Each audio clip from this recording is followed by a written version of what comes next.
buenas noches. Me da mucho gusto saludarlos de nuevo en Asterisco, la revista televisiva del Consejo Nacional para la Cultura y las Artes. Hoy vamos a dedicar nuestro programa a la fotografía, un arte de nuestro tiempo. Lenguaje ante todo de los sentidos, búsqueda de instantes, captura de fragmentos de realidad, construcción de imágenes. La fotografía se ha ganado un lugar importante dentro de la historia y del arte nacional. Demostración de ello es el reportaje que les presentaremos sobre los grandes de la fotografía mexicana. En el estudio platicaremos con Héctor García y Rogelio Cuellar, representantes ambos de dos épocas y estilos del arte fotográfico. Conoceremos el Centro de la Imagen, foro dedicado a la promoción y exhibición de la fotografía en nuestro país. Y viajaremos también por el ciberespacio para visitar la página web de Pedro Meyer, además de escuchar puntos de vista y propuestas de jóvenes creadores. Visitaremos además la fototeca del INAH y la exposición de Graciela Iturbide en el Museo de Arte Carrillo Gil. Le invitamos a este recorrido por el mundo de la fotografía, actividad que, al decir de Julio Cortázar, es una de las mejores maneras de combatir la nada, por lo que debería enseñarse tempranamente a los niños, pues exige disciplina, educación, estética, buen ojo y dedos seguros. Damos inicio pues a Asterisco.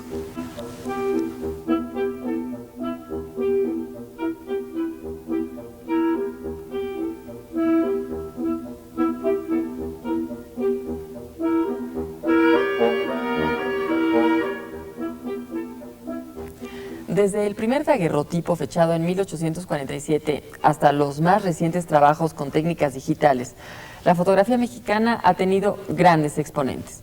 Álvarez Bravo, Salas Portugal, Nacho López, Jampolsky, Iturbide son solo algunos de sus más ilustres apellidos. Durante el siglo que termina, la fotografía mexicana ha contado con autores notables. Siendo inevitablemente injustos con el resto de quienes conforman esa larga lista de nombres, dedicaremos este breve espacio a 5 de ellos y nos asomaremos a algunos de sus grandes momentos. La vida de Manuel Álvarez Bravo corre casi a la par del siglo, ya que nace en la Ciudad de México en 1902. La economía de elementos formales del fotógrafo norteamericano Edward Weston deja su huella, de la misma manera que su contacto con los muralistas lo lleva a concretar su concepción del universo simbólico popular. Sintéticas, irónicas, con solamente los elementos justos, complejas en su simplicidad, las imágenes del único fotógrafo de nuestro país que ha obtenido el Premio Nacional de Artes quedan como referencia ineludible del quehacer fotográfico en México. Otro camino es el de la jalisciense, Lola Álvarez Bravo, quien se inicia en la fotografía sin la convicción de una vocación definida, para encontrar que su propio talento la desborda. Más allá de la enorme cantidad de retratos de intelectuales que realizó con gran sensibilidad, Lola nunca se pierde en manierismos, y a través de la cámara le da la mano a ese otro que en sus imágenes se convierte en un hermano. Pero no todo es el bullicio urbano ni el mundillo intelectual. Al menos eso es lo que parece decirnos el regiomontano Armando Salas Portugal. La exaltación del paisaje y pasado mexicanos a través de fotografías pictorialistas teñidas de romanticismo son el principal legado de este autor, quien, no satisfecho con el vínculo entre la cámara y la realidad objetiva, realizó ya avanzada su carrera las así llamadas fotografías del pensamiento, en las cuales, durante sesiones en que fijaba su concentración sobre placas fotográficas sensibles y totalmente selladas al paso de la luz, obtenía al revelarlas y de manera inexplicable imágenes abstractas. Lejos del misticismo, pero muy cerca de lo esencialmente humano, el tampiqueño Nacho López transitó otros caminos. Fotoreportero y director de cine documental, su obra abarca tanto el ámbito rural como el urbano, este último donde encuentra su más depurada expresión. Los encuadres bruscos de estas imágenes tan lejanas al preciosismo formal y su notable dinámica interna las hace en ocasiones crudas, pero siempre más reales que la propia realidad. Alejada de las visiones de antropólogo aficionado y de las mixtificaciones absurdas de la vida rural, la obra de Mariana Jampolsky destaca por el respeto a sus sujetos, a su entorno y tradiciones. El factor ético se lee en las imágenes de Mariana como un halo que las transforma en verdaderos momentos de excepción. Hasta aquí, una pequeña muestra de 5 grandes que han legado representaciones intemporales de lo mexicano.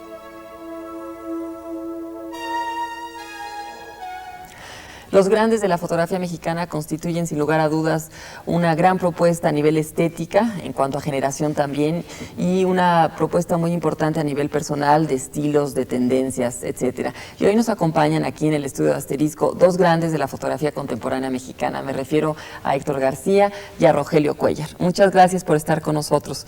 Yo quisiera iniciar esta charla con su comentario, su opinión, brevemente, si les parece, sobre cuál es el legado más importante de esos grandes de la fotografía mexicana.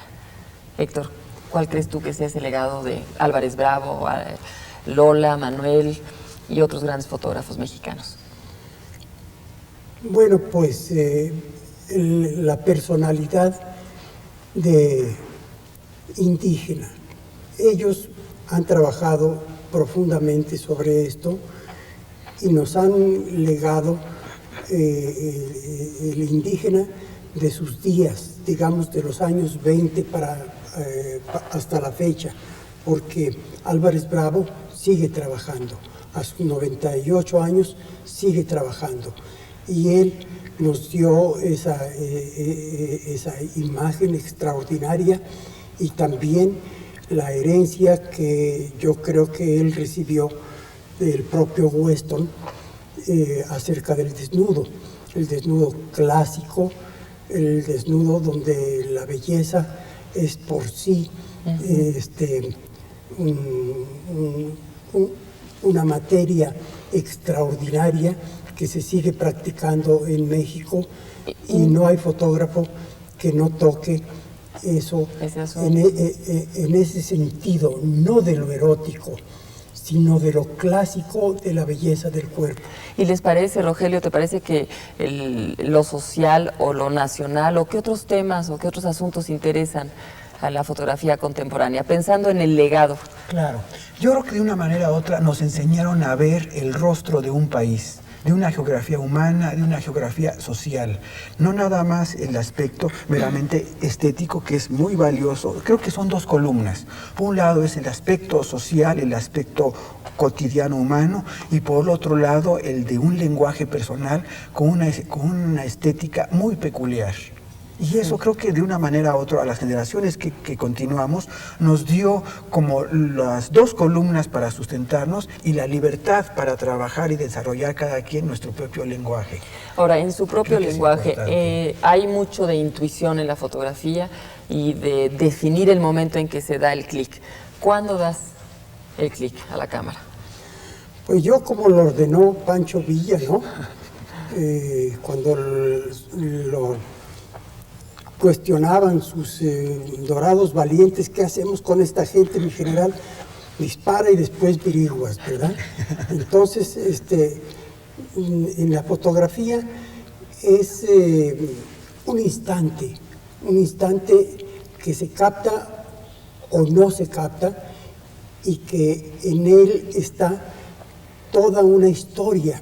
En una fotografía misma es tan intensa que te lleva como un poema muy largo a contarte una historia. Entonces, esa es la función de la fotografía. ¿Y tú, Rogelio, cuándo accionas el botoncito y captas esa imagen, se te revela otro mundo? Yo creo que más que una revelación es una intuición y un estar editando parte de la realidad, que es lo que uno hace con la fotografía. Al momento de mover tu cámara, darle cierto sentido, cierto ángulo, estás integrando y abstrayendo cosas de la realidad cotidiana, esperando que va a suceder algo. Y eso no lo puede ni pensar uno ni nada, sino hay una parte de prever, de intuir y de sentir. Yo creo que en la medida que tenemos una conciencia técnica, una preparación de la fotografía, de la cámara, de la película, ya nos da la libertad de sentir la fotografía a nivel visceral. yo siento cuando oprimo, no lo siento de estructura mental, sino ya es visceral. Ahora ese sentimiento es distinto cuando se trabaja, digamos, lo que es la fotografía gráfica, a partir del hecho histórico, del acontecer cotidiano, o cuando lo trabajas en un estudio, cuando es la fotografía más artística, más elaborada. ¿Cómo cambia ese trabajo? Bueno, la fotografía construida, la llamada artística, es una fotografía de composición, de luz y de meticulosidad en cada uno de los detalles que se traten de expresar, ya sea esto conceptual o real. De todas maneras, esa fotografía requiere de mucho trabajo, de mucha técnica, pero hay otra fotografía muy viva que es la que logra captar la vida misma, el drama, la tragedia del instante, el gesto humano. Entonces, esa fotografía es un lenguaje que se transmite, como yo lo he dicho en mis libros, como un lenguaje de luz. Es decir, es algo que se logra captar como el destello de un diamante, ¿verdad? Es algo deslumbrante y es algo para reflexionar largamente viendo esa fotografía. Bueno, pues si ustedes me lo permiten, vamos a hacer una breve pausa para mostrarles un reportaje sobre lo que ha sido el trabajo de la Bienal de Fotoperiodismo y volvemos con la charla.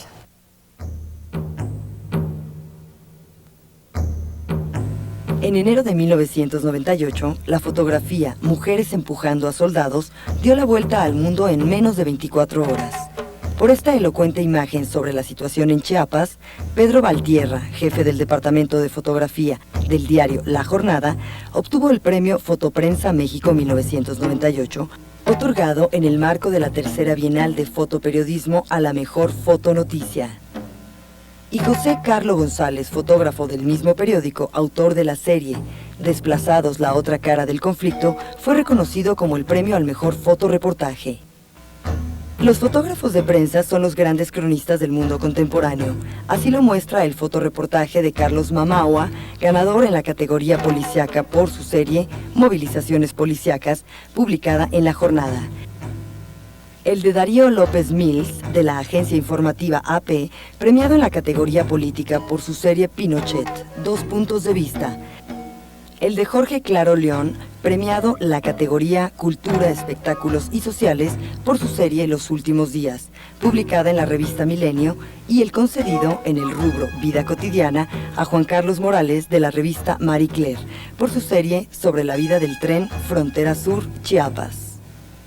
En las mismas categorías, los premios en foto individual fueron para Salvador Chávez, de La Prensa, por Disputa por la Vivienda; Lisette Arauz, del Financiero, por 5 de febrero en Querétaro; Sofía Elena Ayala, de Reforma, por su foto Mariana Jampolsky; y Raúl Ortega, de La Jornada, por su foto Sin Título.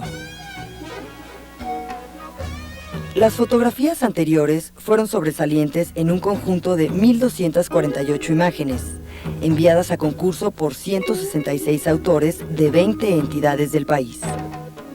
No es un rompimiento con la fotografía, dijéramos, artística, porque es entrecomillado, ¿no? Porque en el periodismo pues, hay fotos artísticas también, sino más bien fue una inquietud de los propios fotógrafos de prensa. Pidieron este espacio, o sea, nos motivaron a un grupo de colegas a crear este espacio, porque no había un espacio definido para la fotografía documental. Ninguna de las 3 bienales de fotoperiodismo realizadas hasta ahora han estado libres de polémica ante los resultados. Cada vez la participación de los fotoreporteros es creciente y con mayor calidad. En sus imágenes, crónicas silenciosas pero contundentes de nuestro tiempo, se mezcla la crítica con la estética. Como en el caso del fotoreportero de origen alemán, Walter Reuter, reconocido con el premio Espejo de Luz por haber entregado su vida al periodismo gráfico. Sus imágenes sobre los indígenas y la danza mexicana integran una obra valiosa para la cultura y las nuevas generaciones.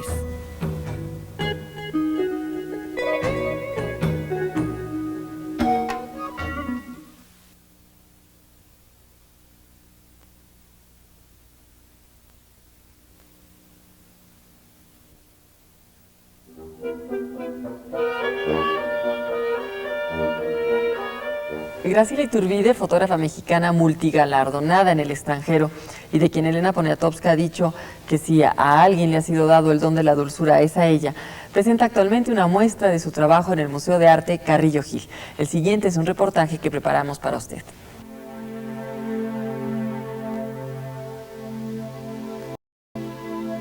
Hasta el 25 de julio, el Museo Carrillo Gil ofrece una rica selección de la reconocida fotógrafa mexicana Graciela Iturbide. La muestra se titula Cuaderno de viaje, en la que Iturbide explora parajes remotos de Estados Unidos y la India, Cuba, Panamá, Juchitán, Sonora, Los Ángeles, Japón, Almería, Madagascar. Nada de postales o guías turísticas, aquí la imagen surge inesperada, rotunda. Cuaderno de viaje es la escritura gráfica que hace a Iturbide durante los últimos años y que, por primera vez, se presenta en México. Pero, ¿qué registra la cámara de una viajera como Iturbide?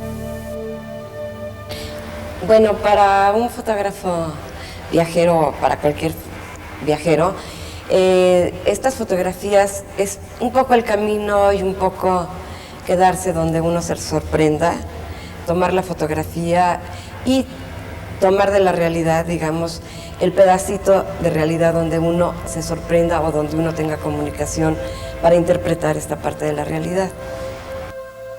Nos parece importante romper un poco con la idea de que el Carrillo Gil es el museo solamente de los artistas jóvenes o en formación. Es decir, es un museo en arte contemporáneo donde lo que tratamos de hacer es que la vanguardia, independientemente de la generación que esté produciendo la obra, esté presente en la agenda del museo. Y en el caso de Graciela, esta serie rompía en términos de visualidad con lo que ha hecho a Graciela, una de las fotógrafas más renombradas a nivel internacional de México. La fotografía, a veces lo he dicho, es un pretexto. La cámara podría ser un pretexto para conocer el mundo, para implicarme o involucrarme con el mundo.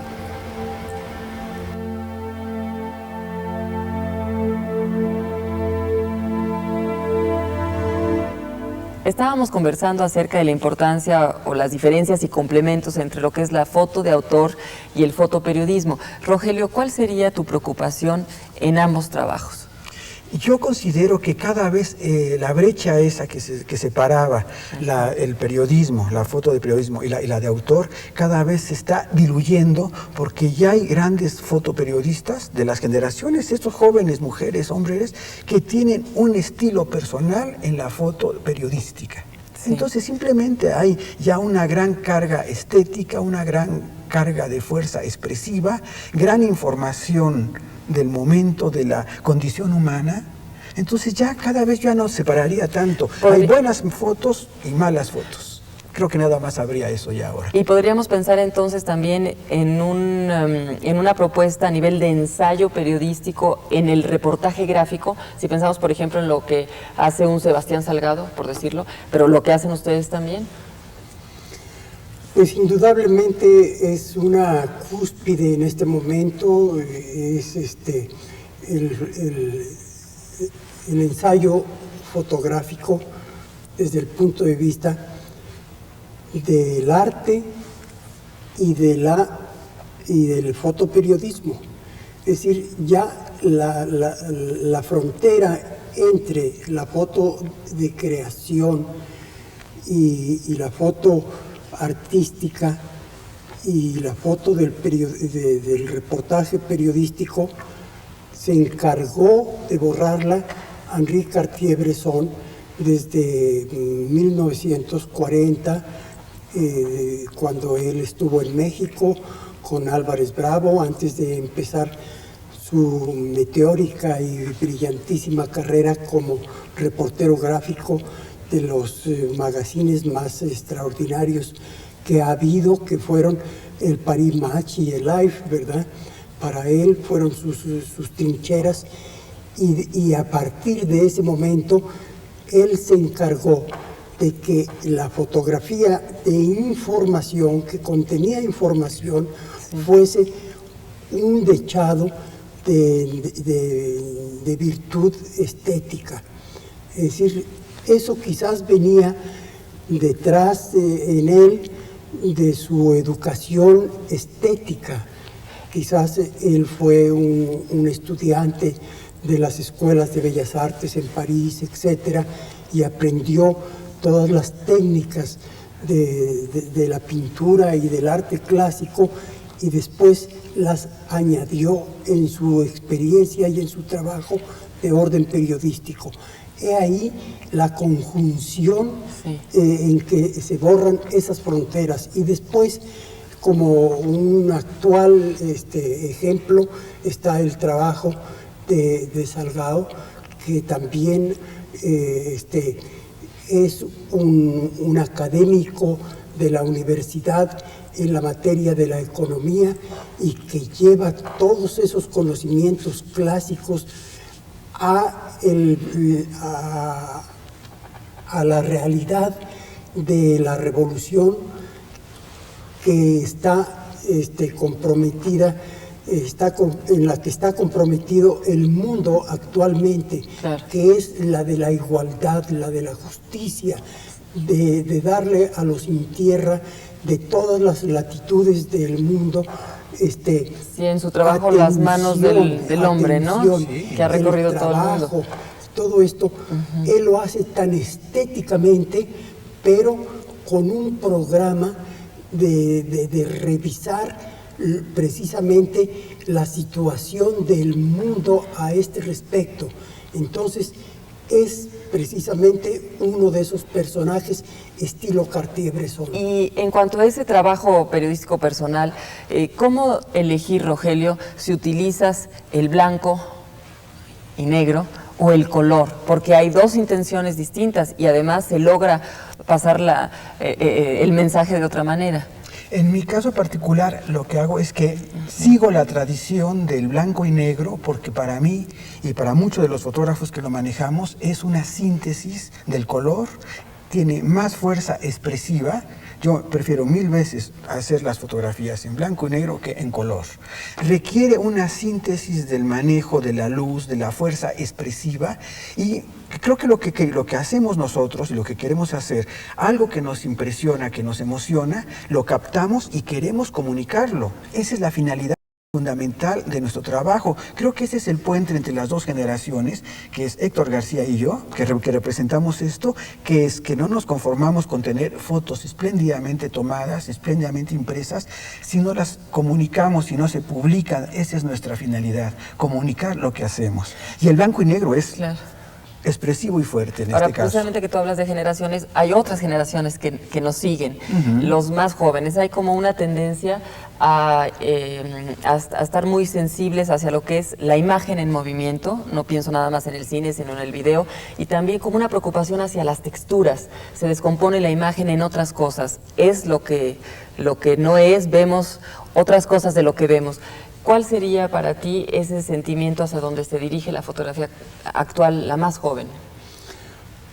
Bueno, la fotografía es una parte de las artes plásticas.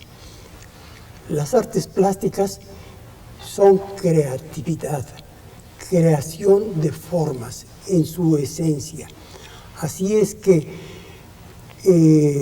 está siempre el fotógrafo de una manera curiosa y atenta a las millones de formas que la luz le permite. La luz es la esencia de la fotografía.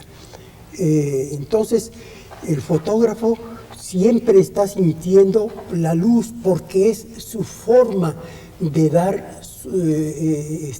darle la palabra precisamente a su material, a sus fotografías.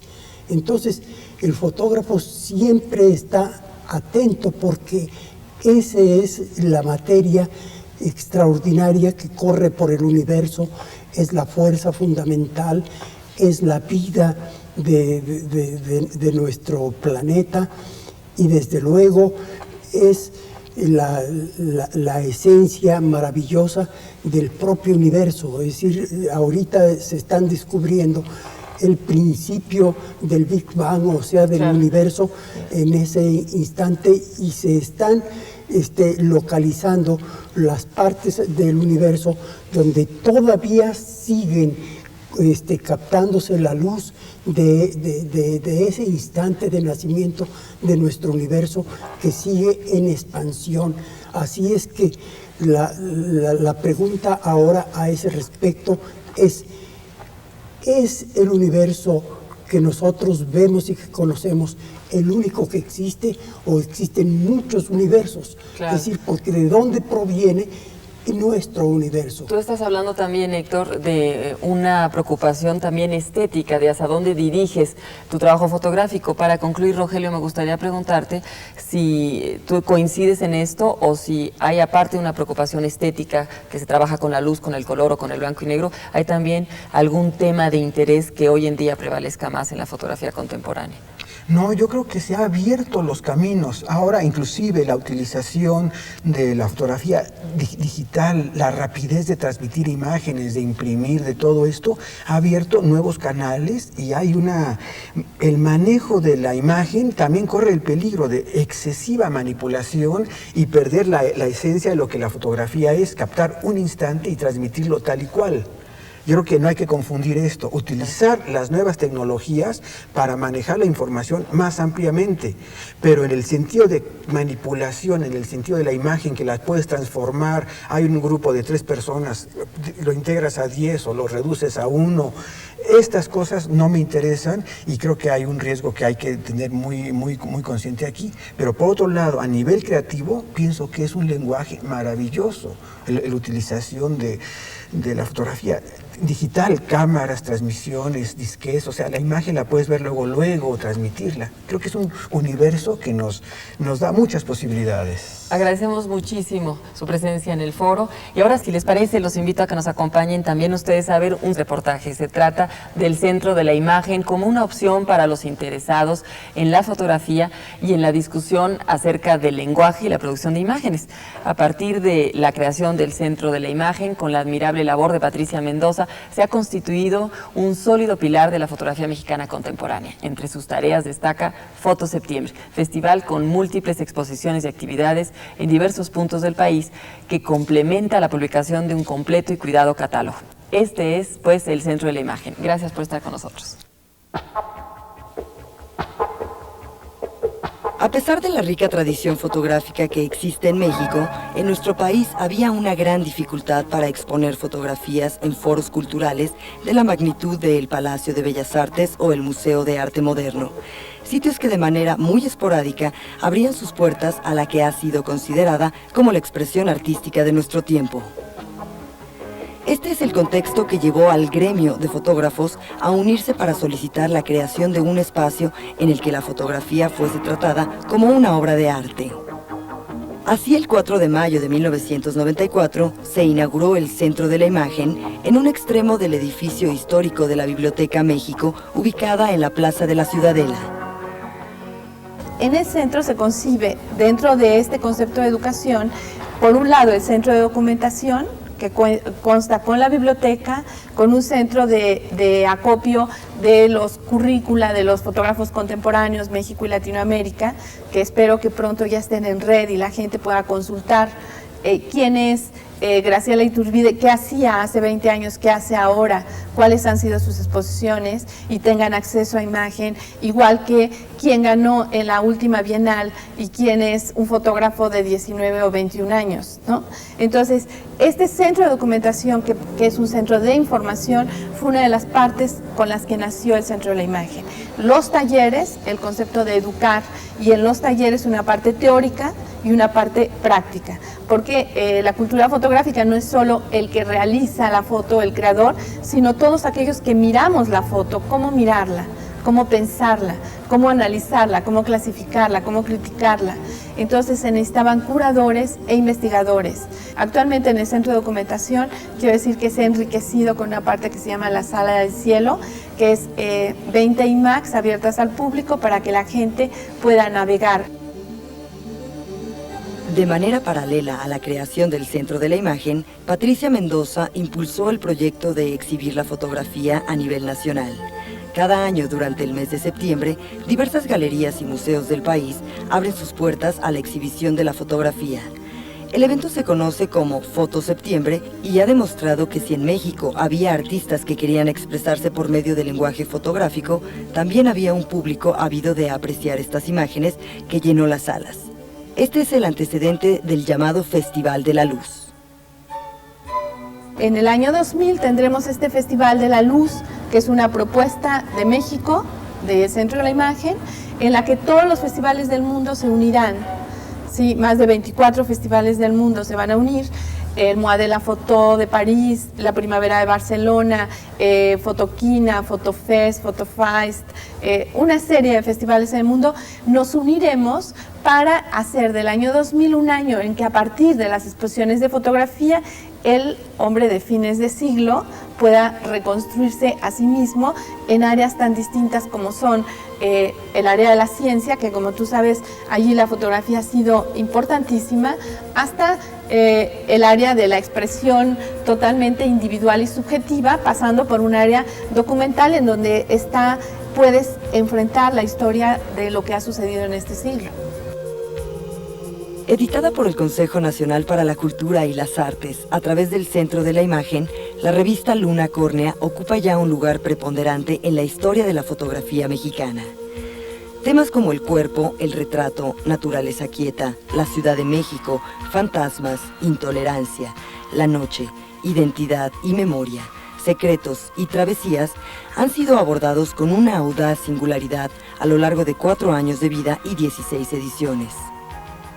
La línea editorial de Luna Córnea es una revista de reflexión sobre la fotografía, en donde tiene lugar, obviamente, la imagen, tiene un papel importante, es una revista de foto, pero también una revista de reflexión sobre la imagen, de indagación sobre la fotografía y de búsqueda en ese sentido. Los números de Luna Córnea son números monográficos, siempre exploramos en torno a un tema. En esta ocasión, por ejemplo, estamos trabajando, ahorita el número 17 de Luna Córnea, estamos trabajando sobre la ceguera y la visión. Consideramos que el tema de la fotografía y ceguera pone en cuestión, digamos, a la fotografía misma, y de allí la importancia de hacer un número con estas características.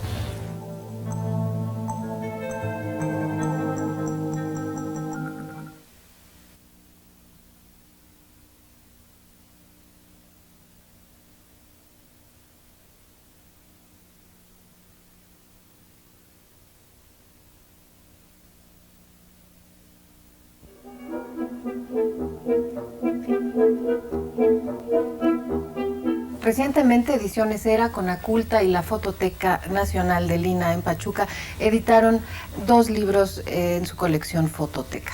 Se trata de Las soldaderas de Elena Poniatowska y de Imágenes de Pancho Villa de su biógrafo Friedrich Katz. Son libros con un buen tiraje de 4,000 ejemplares en los que resulta fácil irse primero sobre el material fotográfico, porque se trata de un material realmente espléndido que atrapa el ojo de manera instantánea en la desgastada y por demás refutable idea de que una imagen vale más que 1000 palabras.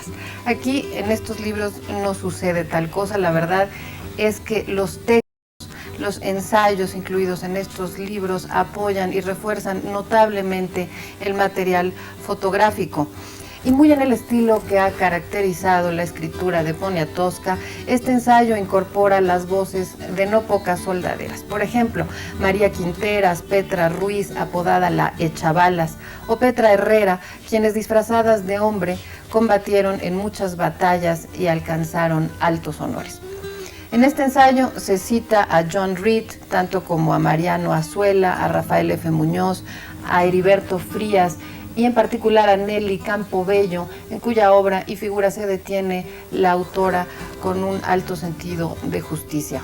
El otro libro al que me quiero referir hoy es, decía yo, Imágenes de Pancho Villa, de Friedrich Katz, con fotografías que proceden en su totalidad del fondo Casasola que resguarda la Fototeca de Lina desde el año de 1976. Seducido desde hace décadas por la figura de Villa, Katz traza aquí las líneas para una somera revisión histórica con notas biográficas, bajo la idea de situar al personaje, al estratega militar y al hombre en el que se combinaron de manera alucinante vicios y virtudes. ¿Cómo leer estos libros? Primero el texto, después las imágenes, viceversa. Es cuestión de gustos. Lo más seguro es que se lea de manera campechana. Finalmente, no quiero dejar de hablar rápidamente sobre otra publicación, la revista Alquimia, una publicación cuatrimestral que de hecho es también el órgano informativo del Sistema Nacional de Fototecas, creado en 1993. Y si tomamos al azar cualquiera de estas revistas, por ejemplo, esta consagrada a Tina Modotti, veremos que hay todo tipo de textos y muy buenos autores. Hay uno de Antonio Saborit, otro de Rosa Casanova, escribe también Germán Liz Arzubide, el poeta estridentista, sobre Tina Modotti, su amiga, y hay también correspondencia de Tina Modotti a Manuel Álvarez Bravo. Para Mariana Jampolsky, una de nuestras más distinguidas fotógrafas, resulta de primordial interés dar a nuestra memoria fotográfica el cuidado, la conservación y la organización que requiere para que se constituya en verdadera fuente de información sobre la historia de México. Donde se ha realizado uno de los trabajos más importantes al respecto es en la Fototeca de Lina de la ciudad de Pachuca, donde no solo se conserva la más grande colección de fotografías, sino que se ha emprendido una notable tarea editorial. En la calle Casasola de la ciudad de Pachuca, en el viejo convento de San Francisco, se encuentra la Fototeca del Instituto Nacional de Antropología e Historia, sede también del Sistema Nacional de Fototecas que dirige la historiadora del arte Rosa Casanova. El Sistema Nacional de Fototecas se crea en 1993, a raíz precisamente del inicio del interés por formar diferentes archivos fotográficos en el país y de la experiencia que ya se había generado aquí en Pachuca. Tras estos gruesos muros, bajo condiciones controladas de luz y temperatura, se resguarda un acervo de 850,000 imágenes, el más importante del país. Es la primera fototeca que se funda en nuestro país como tal, por la adquisición que hace el gobierno mexicano en 1976 del Archivo Casasola. Creo que muy conocido y famoso por las fotografías de Revolución. En ese momento ya se piensa y se decide que sería importante fomentar la descentralización. Existe este maravilloso convento en el cual se encuentra localizada, que se estaba ya restaurando, y se instaura y se abre aquí la fototeca. Dotadas con áreas de conservación, laboratorio, catalogación, cómputo, reproducción y de consulta abierta al público, estas instalaciones han recibido en los últimos años para su restauración y preservación 30 fondos fotográficos, entre ellos el Archivo Casasola, el Teixidor, el de Nacho López, el de Semo, el de Frida Kahlo y el de Guillermo Kahlo. Llegan muchos estudiantes también solicitando las típicas fotografías de Villa y de Zapata, de Obregón, de los próceres nacionales, pero hay de todo, hay absolutamente de todo. Existen muchos procedimientos fotográficos que se conservan aquí en la fototeca. Existen daguerrotipos, que son estos en metal, ambrotipos, que son, es una versión más pobre, digamos, del daguerrotipo, porque la imagen son imágenes únicas también que se conservan sobre cristal. Y bueno, todas las técnicas del siglo XIX, que son albúminas, colodión, formatos muy diferentes. Los más conocidos, que creo que todos en algún momento hemos visto, son estos que se llamaban tarjeta de visita. Se llaman así porque eran utilizadas en algunas ocasiones como tarjeta de presentación. Y de estas, bueno, fue ya realmente la difusión masiva de la fotografía en los años 60 del siglo pasado. La Fototeca Romualdo García de Guanajuato, el Archivo José García Payón de Veracruz, entre otros acervos fotográficos públicos y privados del país, así como los archivos de los centros regionales del Instituto Nacional de Antropología e Historia en Colima, Durango, Nayarit y otros estados de la República, integran el Sistema Nacional de Fototecas, en el que laboran alrededor de 70 especialistas. Pedro Meyer nació en España, pero se ha criado en México. Su larga y sólida trayectoria como fotógrafo incluye más de un centenar de exposiciones y su obra está presente en más de 20 museos de todo el mundo. En los últimos años, él se ha dedicado en total entrega a la causa de la fotografía digital, que él ve como la definitiva liberación del arte fotográfico. Los invito ahora a que naveguemos por el ciberespacio y visitemos una de las más innovadoras muestras de la fotografía contemporánea. El paso de la fotografía analógica a la digital está en la red. La dirección a buscar vía internet es www.zonezero.com. Zone Zero, o Zona Cero, su nombre en español, es una revista virtual impulsada por el reconocido fotógrafo mexicano Pedro Meyer. Meyer incluyó en la revista su pasión y su genio, es decir, la imagen digitalizada con agregados virtuales que hacen de este género fotográfico un concepto visual de plena vanguardia. El nombre de la revista proviene del sistema de zonas, ejemplo de fotografía analógica hecho famoso por el artista Ansel Adams. El cuarto oscuro resulta, para efectos del trabajo que se expone, difunde y desarrolla en Zona Cero, completamente prescindible. El espacio de trabajo es ahora la tecnología digital. La revista de Meyer, sin embargo, no es un lugar más dentro del amplio menú que ofrece la red. Dedicada plenamente a la fotografía, la Zona Cero, dicen sus editores, es un auténtico viaje del mundo análogo al digital. Entre otros objetivos de la revista están los siguientes: suscitar interés en torno de la representación de la realidad, promover la importancia de la era digital dentro de la tradición de la imagen fija y servir como enlace entre las mentes creativas de todas partes del mundo, en especial las de Latinoamérica.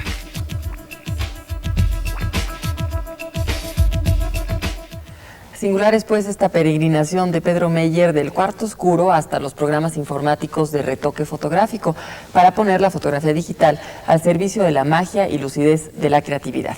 Y bueno, quienes también tienen mucho que aportar a la historia de la fotografía mexicana son nuestros jóvenes creadores. Aquí tenemos su trabajo y testimonio. Decenas de fotógrafos, jóvenes creadores, han sido becados por el Fondo Nacional para la Cultura y las Artes, con lo que han iniciado o completado proyectos propios. Los ojos de Pia Elizondo, por ejemplo, no reposan. Está obsesionada por el tiempo. En México hay una tradición fotográfica fuertísima. Es un país que ofrece y regala una cantidad de imágenes espectacular, ¿no? Yo creo que mi mirada la jala una voluntad de hacerme a mí misma una memoria, ¿no? De lo que veo. En mis fotos hay un interés por el tiempo muy fuerte, creo, ¿no? Y eso se traduce en historias de movimiento, de una lectura tal vez un poco cinematográfica. Además de amar la fotografía, Alberto Tobalín es lingüista. Mucho de su trabajo lo ha dedicado a la investigación y sobre todo al retrato. De ahí yo creo que empecé a hacer retratos donde yo buscaba un poco sacar esa alma, ¿no? Esas características de personalidad que definen a cada persona, sonrisas, no sé, gestos. Yo creo que en general los jóvenes creadores que al menos en la disciplina de fotografía conozco son gentes con un lenguaje muy elaborado, con una idea muy clara y concisa de lo que quieren hacer, de lo que quieren expresar. La fotografía de Katia Brailovsky está marcada por el color y las historias fuertes. La idea es tratar de hacer un libro, ¿no? Hay una serie de fotos que hagan coherencia entre sí. Es como un collage, ¿no? De historias, donde como la parte medular, o sea, la parte que te guía por el conjunto es la historia de mi hermana. Y la historia de mi hermana es la historia de alguien que ha estado en instituciones mentales desde hace 10 años, y gracias a Dios ahora ya está mucho mejor. Creo que una buena edición de esas fotos te podría dar, o sea, una sensación de la realidad fragmentada. Me apasiona el color. Yo estudié en Nueva York. El segundo trimestre tuvimos una clase de color y a mí se me disparó. Me he dado cuenta que últimamente soy como hipersensible al color, ¿no? Meridense, egresada de la Universidad Veracruzana, Patricia Martín trabaja en un anecdotario de lo público a lo privado. Estoy haciendo una especie de metáfora de lo que es ser peninsular, ser yucateco. Y esto a partir de las imágenes de mis propios íconos. Son objetos, algunos pues que tienen que ver más con la cultura del Enequén y con las tradiciones. Y bueno, hay otras cuestiones como el traje regional, el bordado, los pisos, cuestiones ya también relacionadas con la arquitectura, con el vestido, con los rasgos físicos, la comida.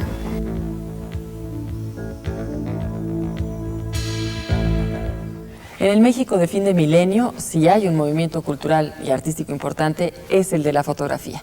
Sorprende su abundante producción y calidad. Museos, galerías, instituciones han abierto sus puertas a este que sin ninguna duda ha dejado de considerarse un arte secundario, la fotografía.